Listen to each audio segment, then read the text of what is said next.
ИПА програмата на Европската Унија за поддршка на невладени организации денес презентирана во Штип пред граѓанските здруженија.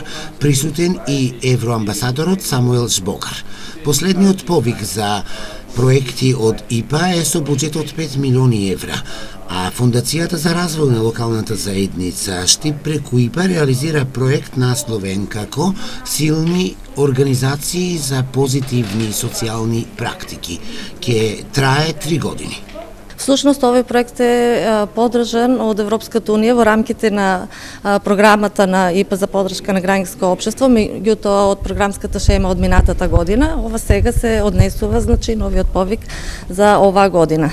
Тоа што е планирано во рамките на овој проект, кој што ќе трае 3 години, е што ќе се направи една процена за состојбата со локалните граѓански организации, понатаму ќе се обезбеди соодветна поддршка преку менторство и обуки, но и ќе има финансиска поддршка преку регрантирање. Во исто време планираме и да соработуваме со 16 општини во Република Македонија, каде што ќе биде подготвена методологија за распределба на средства за здруженија на граѓани и фондации од општинските буџети.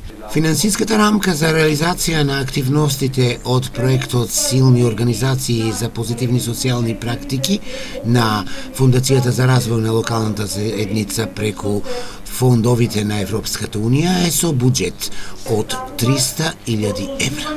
На многу силната соработка